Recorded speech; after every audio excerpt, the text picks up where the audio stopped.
And we get some officials. Here we are. Aliyah Boston's down here wearing her Stranger Things jersey. And here's Asia Wilson right now. This is starting to go viral, by the way. I mean, when you reach around from behind to tie somebody up, that doesn't usually get you a jump ball. I mean, I don't know how. Watch this play right here. Look. They're going to call jump ball from behind? Look at Asia Wilson's like looking at the ref.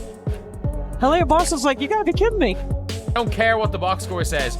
She completely outplayed Asia Wilson.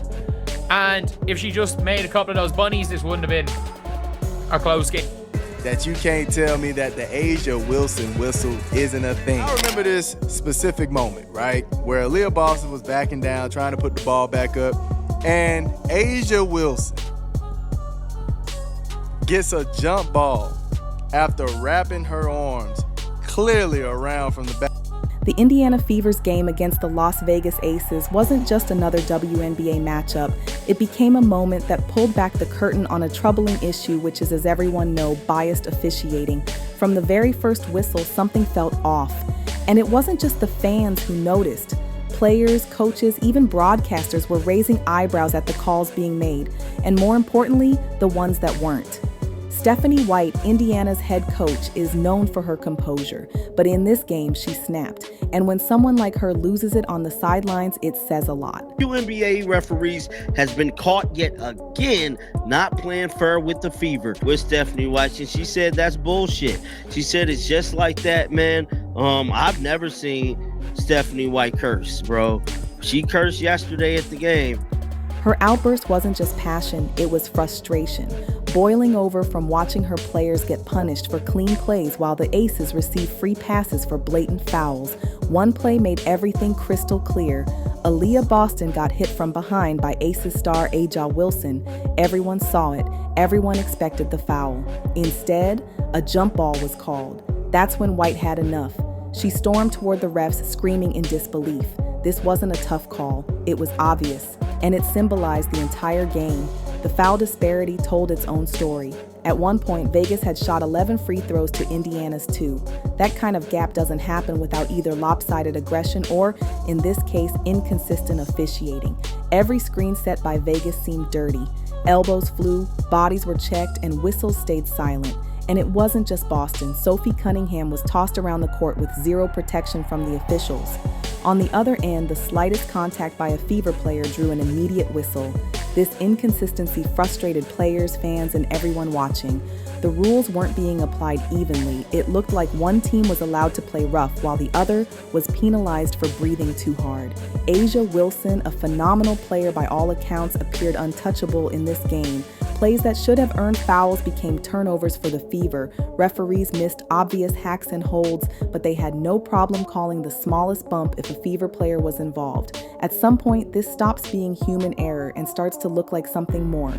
Even when Arie McDonald was clearly fouled midair with no call, the refs turned around and hit her with a foul for almost no contact seconds later. It felt like the game was being managed instead of called. Caitlin Clark, sidelined with injury, could only watch from the bench. Her reaction to these calls told its own story. Jumping up, shouting, throwing her hands in the air, Clark's frustration reflected what every Fever fan felt. And yet, despite all this, the Fever refused to crumble. That's what makes this game so special. Bias might have been there, but Indiana never let it break them. Kelsey Mitchell, who struggled early, came alive in the fourth quarter. She dropped 9 points on 4 of 5 shooting, including a massive three-pointer that gave the Fever a lead they never gave back. Natasha Howard, she owned the paint. Her 18 points, 13 rebounds, and 3 steals weren't just good numbers. They were a message. She outplayed Wilson on both ends of the court, and when Howard drained a rare three-pointer, you could feel the momentum shift. She wasn't waiting for fair calls, she was taking over. Aliyah Boston also delivered a double-double despite getting hacked all game. She showed maturity, adjusting her game to what the refs allowed, stretching the floor with smart shots. If they wouldn't give her calls inside, she made them pay from the outside. And then there's Sophie Cunningham. Her rise is no fluke. She's shooting the lights out lately, averaging nearly 14 points per game in July while hitting over 58% of her threes. She dropped 15 points against Vegas, going 4 for 5 from the field. The crazy part?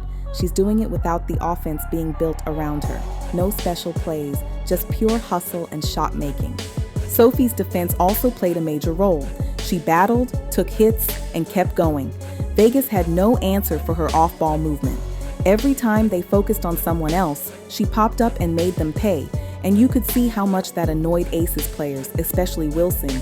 Then came a Rye McDonald's moment, one shot, that's all she needed in the fourth, a dagger three-pointer with 35 seconds left.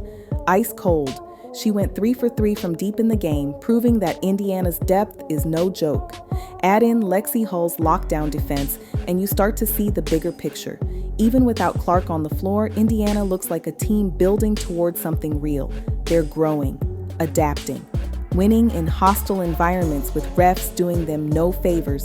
This wasn't just a fluke win, it was a statement. Clark's reaction from the bench only made it more emotional. She watched, helpless but furious, knowing exactly what was happening. Every bad call hit harder because she couldn't do anything about it. But here's the thing, she saw it all, and you better believe she's storing that fuel for later.